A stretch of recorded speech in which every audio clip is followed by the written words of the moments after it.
15 अप्रैल 2023 की रात को प्रयागराज के कॉल्विन हॉस्पिटल के गेट पर एक पुलिस जीप आकर रुकती है। गाड़ी में से दो आदमी उतरते हैं। एक था यूपी का कुख्यात बाहुबली अतीक अहमद और दूसरा उसी का छोटा भाई अशरफ। तभी एक रिपोर्टर सवाल पूछता है, आप असद के जनाजे में क्यों नहीं गए? अतीक बोलता है, नहीं ले गए तो नहीं गए। तभी उसका भाई अशरफ बोलना शुरू करता है, मैन बात यह है कि गुड्डू मुस्लिम वो अपनी बात पूरी ही नहीं कर पाता। अगले ही पल एक पिस्टल अतीक के सिर पर पॉइंट ब्लैंक रेंज से चलती है। एक गोली सीधे अतीक के माथे को चीरती हुई निकल जाती है। एक के बाद एक दोनों भाइयों पर 22 राउंड गोलियां चलती हैं। दोनों भाई ऑन डेथ स्पॉट मारे जाते हैं। 40 साल के खौफनाक साम्राज्य का अंत ऐसे होगा किसी ने सपने में भी नहीं सोचा था। एक तांगा चलाने वाले का बेटा जिसने 11,000 करोड़ का साम्राज्य बनाया, आज वो खून में लथपथ जमीन पर पड़ा था, लाइव टीवी पर पूरे देश के सामने। आखिर ये सब हुआ क्यों? आखिर कैसे अतीक अहमद जो घोर गरीबी में पैदा हुआ, 5 बार विधायक और 1 बार एमपी बनकर इलाहाबाद का बेताज बादशाह बना? तो कहानी शुरू होती है 1960 से 70 के इलाहाबाद से। गंगा, यमुना और गुप्त सरस्वती के पवित्र संगम पर बसे इस शहर के एक इलाके कसारी मसारी गांव में एक गरीब तांगे वाला रहता था जिसका नाम हाजी फिरोज अहमद था। उसके घर 10 अगस्त 1962 को अतीक अहमद का जन्म हुआ। अतीक के बाद उसका छोटा भाई अशरफ पैदा हुआ और इसके अलावा उसकी 2 बहनें भी थीं। इस परिवार की फाइनेंशियल कंडीशन इतनी खराब थी कि समाज में इनकी कोई हैसियत नहीं थी। इसी माहौल में अतीक ने सरकारी स्कूल में पढ़ाई शुरू की, लेकिन उसका मन किताबों में बिल्कुल नहीं लगता था। उसने कम उम्र से ही कोयला चुराने और बेचने का काम शुरू कर दिया। असल में उस वक्त इलाहाबाद नॉर्थ इंडिया के सबसे बड़े रेलवे नेटवर्क का सेंटर हुआ करता था। यहाँ से कोयले की मालगाड़ी गुजरती थी जिनसे अतीक कोयला चुराकर बेचता था। धीरे धीरे उसने अपनी गैंग बना ली जिसमें उसका भाई अशरफ भी शामिल था। 1979 में जब वो 17 साल का था, उसने जैसे तैसे 10वीं का एग्जाम दिया, लेकिन वो फेल हो गया। इसी साल अतीक का नाम एक मर्डर केस में आ गया और उसे जेल जाना पड़ा, लेकिन केस में कोई ठोस गवाह न होने से अतीक जेल से छूट गया। अब धीरे धीरे अतीक ने अपने कोयले के बिजनेस के साथ साथ लोकल एरिया में एक्सटॉर्शन यानी वसूली करना भी शुरू कर दिया। उस समय इलाहाबाद में शौक ए इलाही उर्फ चांद बाबा का सिक्का चलता था। वो इलाहाबाद का सबसे बड़ा डॉन था। अतीक ने भी चांद बाबा का गैंग ज्वाइन कर लिया। शुरुआत में अतीक एक छोटा शूटर और रंगबाज था, लेकिन अतीक का दिमाग बाकी गुंडों से अलग चलता था। उसने बहुत तेजी से अपनी पकड़ बनाई और चांद बाबा का खास बन गया। चांद बाबा और उसके गुर्गे बम बनाने में एक्सपर्ट थे। वो अपने साथ बम बनाने का सामान लेकर चलते थे और जरूरत पड़ने पर बम फेंक देते थे। कहते हैं एक बार एक नए दरोगा ने चांद बाबा को पकड़ने की कोशिश की तो चांद बाबा और उसके गुर्गों ने पूरे पुलिस स्टेशन को घेर कर कई घंटे गोलियां और बम बरसाए थे। पुलिस वालों को छुपकर अपनी जान बचानी पड़ी। ऐसे में पुलिस भी चांद बाबा और उसके गुर्गों पर आसानी से हाथ नहीं डालती थी। चांद बाबा के पॉलिटिकल कनेक्शन भी बहुत अच्छे थे। 1986 तक अतीक अच्छा खासा गुंडा और रंगबाज बन गया था। उसी समय यूपी सरकार गुंडागर्दी को खत्म करने के लिए गैंगस्टर एक्ट लाई थी, जिसमें पहली गिरफ्तारी अतीक अहमद की हुई थी। मतलब अतीक यूपी का पहला रजिस्टर्ड गुंडा था। इस केस में चांद बाबा ने अपने पॉलिटिकल कनेक्शन के दम पर अतीक को एक दिन में ही छुड़वा लिया था। अब अतीक को पॉलिटिकल पावर की अहमियत समझ आ गई थी। 1989 में यूपी में विधानसभा के चुनाव हुए। ऐसे में अतीक अहमद ने भी इलाहाबाद वेस्ट कॉन्स्टिट्यूएंसी से चुनाव लड़ने का मन बनाया। इसके लिए उसने अपने गुरु चांद बाबा से इजाजत भी ले ली, लेकिन जब कुछ लोगों ने चांद बाबा को समझाया कि अतीक जीत गया तो चांद बाबा से भी बड़ा हो जाएगा, तब चांद बाबा ने भी विधायकी का पर्चा भर दिया और अतीक से अपनी उम्मीदवारी वापस लेने को कहा। लेकिन अतीक ने अपना पर्चा वापस नहीं लिया और यहीं से दोनों में दुश्मनी हो गई। चुनाव के दौरान दोनों में खूब गैंग वॉर होती है। चुनाव रिजल्ट आने से पहले एक दिन अतीक और चांद बाबा के गैंग के बीच गोलीबारी शुरू हो जाती है, जिसमें चांद बाबा मारा जाता है। साथ ही इलेक्शन रिजल्ट में अतीक चुनाव जीत के निर्दलीय विधायक बन जाता है। अब अतीक के पास वो सब कुछ था जो उसे चाहिए था। उसने एक तरफ तो चांद बाबा को मार के उसके पूरे 2 नंबर के बिजनेस को टेक ओवर कर लिया था और दूसरी ओर विधायक बनके अपनी पॉलिटिकल पावर बहुत मजबूत कर ली। उस समय इलाहाबाद में रेलवे स्क्रैप कमाई का बहुत बड़ा धंधा था। जब भी रेलवे स्क्रैप की नीलामी यानी ऑक्शन होती, अतीक के हथियारबंद गुर्गे DRM ऑफिस के बाहर खड़े हो जाते और किसी भी बाहरी कॉन्ट्रैक्टर की हिम्मत नहीं होती थी कि वो टेंडर फॉर्म खरीद सके। अतीक के डमी कैंडिडेट्स सबसे कम बिडिंग करते और सरकारी ठेके कौड़ियों के भाव अतीक की गैंग को मिल जाते। अब धीरे धीरे उसने जमीन कब्जाना यानी लैंड ग्रैबिंग भी शुरू कर दी। किसी भी विवादित प्रॉपर्टी पर उसके गुर्गे रातों रात बाउंड्री वॉल खड़ी कर देते और उसे कौड़ियों के भाव खरीद लेते या ऐसे ही कब्जा कर लेते। उसने रंगदारी यानी एक्सटॉर्शन और जमीन कब्जाने के धंधे से तो बेहिसाब दौलत जमा की ही, साथ ही इलेक्शन टैक्स के नाम पर शहर के बड़े बिजनेसमैन, बिल्डर्स, फैक्ट्री और हॉस्पिटल मालिकों से लेकर बड़े दुकानदारों तक से मोटी वसूली शुरू कर दी। इसके साथ ही वह जनता के बीच खुद को रॉबिन हुड के रूप में पेश करने लगा। वह अपनी अदालत लगाता और जनता के छोटे मोटे मामले वहीं सुलझा देता था, जिससे जनता में उसकी पैठ भी बढ़ रही थी। ऐसे ही उसने 1991 और 1993 के चुनाव भी जीते। इलेक्शन के टाइम पे बूथ कैप्चरिंग और दूसरे एरिया से लोगों को ट्रक में भर भर के फर्जी वोटिंग के लिए लाने के एलिगेशन भी उस पर लगे। फिर आता है 1995 जब यूपी में गेस्ट हाउस कांड होता है। इसमें अतीक अहमद भी शामिल था। दरअसल उस समय यूपी में सपा और बसपा गठबंधन की सरकार थी और मुलायम सिंह यादव सीएम थे। 2 जून 1995 को मायावती स्टेट गेस्ट हाउस में अपने विधायकों के साथ गठबंधन को तोड़ने के लिए बैठक कर रही थी। उसी टाइम समाजवादी पार्टी के विधायक वहां पहुंचकर मारपीट करने लगते हैं, जिसमें मायावती के साथ भी बदसलूकी की जाती है। मायावती ने एक कमरे में छुपकर जैसे तैसे अपनी जान बचाई थी। इसमें अतीक अहमद की मुख्य भूमिका बताई जाती है। अतीक पर विधायकों को एकजुट कर गेस्ट हाउस पहुंचाने का आरोप लगा था। मायावती अपने इस अपमान को कभी नहीं भूली और आगे चलकर इसी वजह से अतीक की उल्टी गिनती शुरू हुई, जिसकी चर्चा हम आगे करेंगे। इस इंसिडेंट के बाद अतीक बाहुबली के रूप में और भी फेमस हो गया था। 1996 का विधानसभा चुनाव उसने समाजवादी पार्टी के टिकट से लड़ा और वो जीत गया। 2002 में उसने सपा को छोड़कर अपना दल ज्वाइन कर लिया और चुनाव लड़कर 5वीं बार विधायक बना। 2004 में उसने फिर से समाजवादी पार्टी को ज्वाइन कर लिया और समाजवादी पार्टी ने अतीक को फूलपुर की सीट से लोकसभा का टिकट दिया, जिससे अतीक जीत भी जाता है। और यह इलेक्शन जीतने के बाद अतीक माननीय विधायक से सीधे माननीय सांसद बन जाता है। फूलपुर की लोकसभा सीट कोई मामूली सीट नहीं थी। यह वो वीवीआईपी सीट थी जहां से कभी जवाहरलाल नेहरू चुनाव जीतकर प्रधानमंत्री बने थे और बाद में वीपी सिंह भी इसी सीट से चुनकर प्रधानमंत्री बने थे। जिस सीट से कभी 2 प्रधानमंत्री जीते हों, इस बार वहां से एक हिस्ट्री सीटर बाहुबली जीतकर संसद पहुंचा था। अब अतीक के एमपी बनने के बाद उसकी विधायक की सीट खाली हो गई थी। उसने उपचुनाव में इस इलाहाबाद वेस्ट की सीट से अपने छोटे भाई अशरफ को सपा के टिकट पर चुनाव लड़वा दिया। दूसरी तरफ से बीएसपी ने इस सीट से एक तेज तर्रार और युवा नेता राजू पाल को टिकट दे दिया। राजू पाल भी कभी अतीक का ही गुर्गा था, जो बाद में उससे अलग हो गया था। अतीक को पूरा भरोसा था कि जिस सीट से वो 5 बार विधायक रहा है, उसे अशरफ आसानी से जीत जाएगा, लेकिन हुआ इसका उल्टा।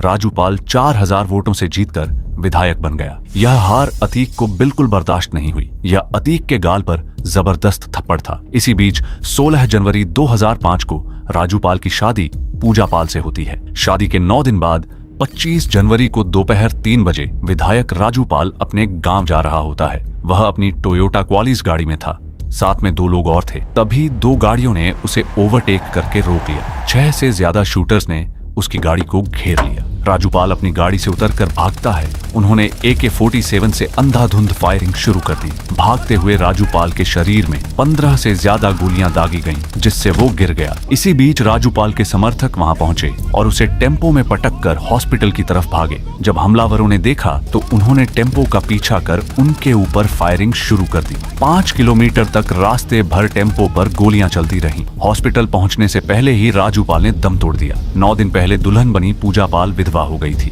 उसने अतीक अहमद, अशरफ और उसके 7 गुर्गों के खिलाफ FIR करवा दी। राजू पाल का एक करीबी दोस्त उमेश पाल इस कांड का गवाह बना। उसने बताया कि वो इस हत्याकांड के समय विधायक की गाड़ी की थोड़ा पीछे ही था और उसने सब देखा था। पुलिस ने FIR तो दर्ज कर ली थी, लेकिन अतीक और अशरफ पर कोई कार्यवाही नहीं हुई, क्योंकि उस समय यूपी में समाजवादी पार्टी की सरकार थी। विधायक की हत्या के बाद उस सीट पर फिर से बाएं इलेक्शन हुए। इस बार बीएसपी ने राजू पाल की विधवा पूजा पाल को टिकट दिया। दूसरी तरफ अतीक अहमद का भाई अशरफ फिर से इलेक्शन में खड़ा होता है और इस बार अशरफ चुनाव जीत जाता है।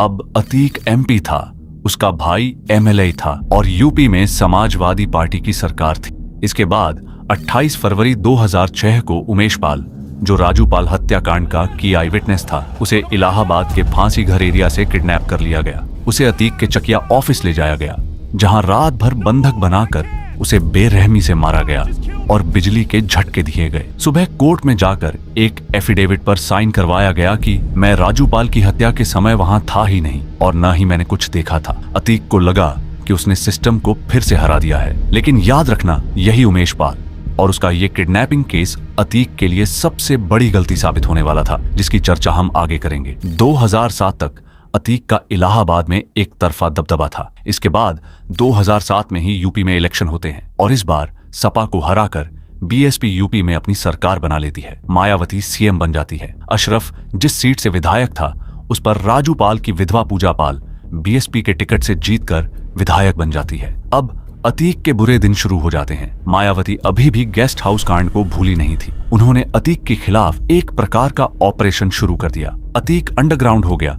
पुलिस ने उस पर 20,000 का इनाम रखकर उसे मोस्ट वांटेड घोषित कर दिया। मायावती ने इलाहाबाद के चकिया स्थित अतीक के आलीशान कार्यालय को बुलडोजर से तुड़वा दिया और गैंगस्टर एक्ट में अतीक और उसके गुर्गों की सैकड़ों करोड़ की बेनामी संपत्तियां कुर्क कर दी गईं। इधर 2007 में ही उमेश पाल भी पुलिस स्टेशन जाकर बताता है कि अतीक ने उसे किडनैप कर लिया था और अपना बयान बदलने के लिए दबाव बनाया था। अब पुलिस अतीक पर उमेश पाल की किडनैपिंग का केस भी दर्ज कर लेती है और उमेश को एक बार फिर राजू पाल हत्याकांड में गवाह बना लेती है। 2008 में अतीक और उसका भाई अशरफ इनकाउंटर के डर से राजू पाल हत्याकांड में सरेंडर कर देते हैं। 2008 में ही इंडिया और यूएस की न्यूक्लियर डील के लिए पार्लियामेंट में वोटिंग होनी थी, जिसमें कांग्रेस ने सपा से भी सरकार के पक्ष में वोटिंग के लिए मदद मांगी। अतीक अहमद सपा से ही एमपी था, तो उसे जेल से बाहर निकाला गया वोटिंग के लिए। सबको उम्मीद थी कि वो सपा की बात मानकर सरकार के पक्ष में वोट करेगा, लेकिन अतीक ने ऐसा नहीं किया। उसने सरकार के खिलाफ वोट कर दिया, जिससे नाराज होकर मुलायम सिंह यादव ने उसे समाजवादी पार्टी से निकाल दिया। फिर 2009 के लोकसभा चुनाव में वह अपना दल से प्रतापगढ़ सीट से चुनाव लड़ा, लेकिन हार गया। इसके बाद भी उसका खौफ कम नहीं हुआ था। इसकी बानगी देखने को मिलती है 2012 में। 2012 में यूपी में विधानसभा चुनाव होना था। अतीक जेल में था, इसीलिए सपा ने उसे टिकट देने से मना कर दिया। अतीक अपना दल से टिकट लेकर इलाहाबाद वेस्ट सीट से विधायक का प्रत्याशी बन गया। इस सीट से वो कभी 5 बार विधायक रह चुका था। उसे चुनाव प्रचार के लिए जमानत चाहिए थी। उसने हाई कोर्ट में जमानत के लिए याचिका दायर की, लेकिन उसके डर से हाई कोर्ट के 10 जजों ने सुनवाई से खुद को अलग कर लिया और 11वें जज ने जब सुनवाई की तो अतीक को जमानत दे दी। इस बार अतीक ने पूजा पाल के खिलाफ चुनाव लड़ा, लेकिन वो हार गया और यहीं से उसका पॉलिटिकल करियर खत्म हो गया। लेकिन वो जेल से जब भी बाहर आता, लोगों की प्रॉब्लम सॉल्व करने के लिए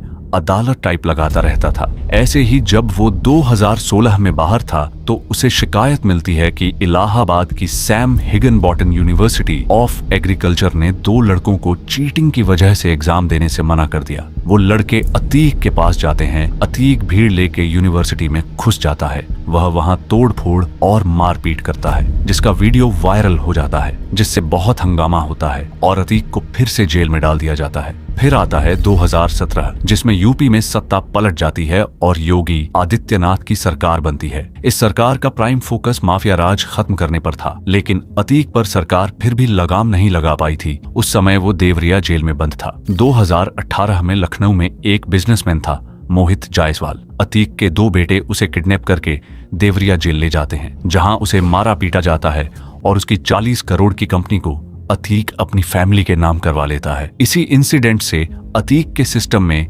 स्ट्रॉन्ग नेटवर्क का अंदाजा लगाया जा सकता है, क्योंकि ये काम बिना जेल प्रशासन की हेल्प के पॉसिबल ही नहीं था। इसके बाद 2019 में सुप्रीम कोर्ट ने अतीक को गुजरात की साबरमती जेल में शिफ्ट करवा दिया, लेकिन उसका सिंडिकेट अब उसकी पत्नी शाइस्ता परवीन चला रही थी। इधर 2022 तक सीबीआई ने राजू पाल हत्याकांड में अपनी जांच पूरी कर ली थी। इधर शाइस्ता परवीन को लगने लगा कि उनके परिवार का दबदबा कमजोर पड़ रहा है, तो उस खौफ को फिर से जिंदा रखने के लिए एक और कांड की साजिश रची। इस बार निशाने पर था उमेश पाल। 24 फरवरी 2023 को उमेश पाल जब वापस अपने घर लौट रहा था तो दिन दहाड़े उसके घर के पास 7 लोग उस पर बम और गोलियां चलाना शुरू कर देते हैं, जिसमें उमेश पाल और उसका गनमैन मारा जाता है। इस इंसिडेंट का वीडियो तेजी से पूरे देश में वायरल होने लगता है। पुलिस प्रशासन और योगी सरकार पर दबाव बढ़ने लगता है। तब योगी विधानसभा में घोषणा करते हैं कि इस माफिया को मिट्टी में मिला देंगे।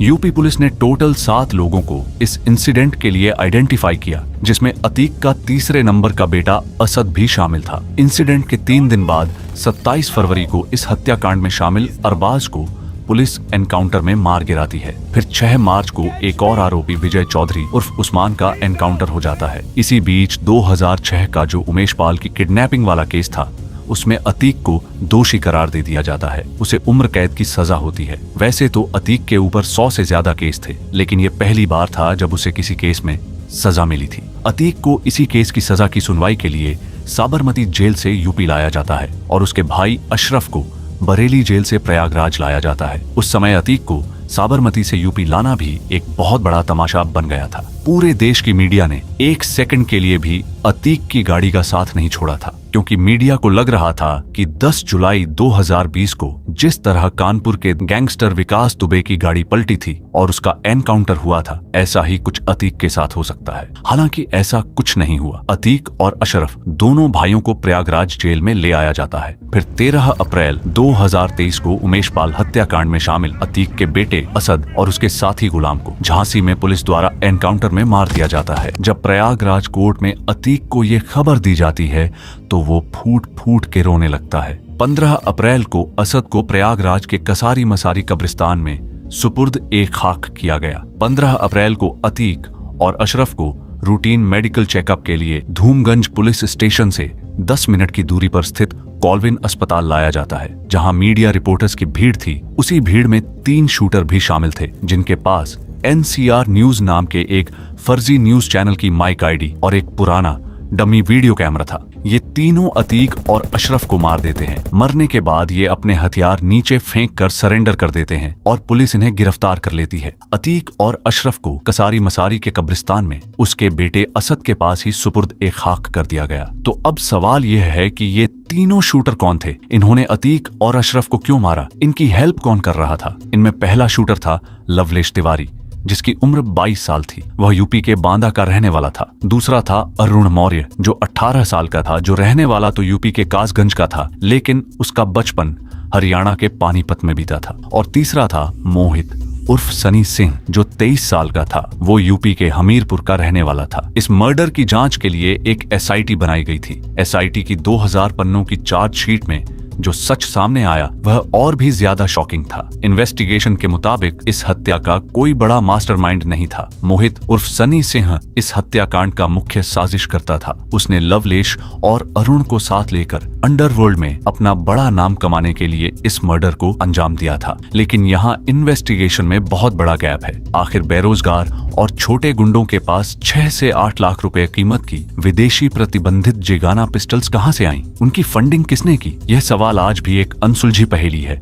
अतीक के 5 बेटे थे, जिनमें सबसे बड़ा बेटा उमर लखनऊ जेल में है और दूसरा बेटा अली झांसी की हाई सिक्योरिटी जेल में है। इन दोनों पर बिजनेसमैन मोहित जायसवाल से रंगदारी वाला केस चल रहा है। तीसरा बेटा असद था, जिसका एनकाउंटर हो गया। इसके अलावा 2 छोटे बेटे हैं, अहजम और अबान, जिन्हें अक्टूबर 2023 में रिहा कर उनकी बुआ की सुपुर्दगी में भेज दिया गया था। अतीक की पत्नी शाइस्ता परवीन, उसकी देवरानी जैनब फातिमा और अतीक की एक बहन आयशा नूरी अभी भी फरार हैं। पुलिस ने अतीक अहमद और उसके परिवार की 11,684 करोड़ रुपए की बेनामी प्रॉपर्टी कुर्क और डिमोलिश कर दी। चकिया स्थित अतीक का पुश्तैनी बंगला बुलडोजर से पूरी तरह जमींदोज कर दिया गया। आज उस जगह पर प्रधानमंत्री आवास योजना के तहत गरीबों के लिए फ्लैट्स बनकर तैयार किए गए हैं। यह कहानी यहाँ खत्म नहीं होती। यह कहानी हमारे सिस्टम पर एक खौफनाक सवाल छोड़ जाती है, क्योंकि ऐसी डेथ से लोगों का विश्वास लॉ एंड ऑर्डर से उठ जाता है और लोकतंत्र की धज्जियां उड़ जाती है। जनता एनकाउंटर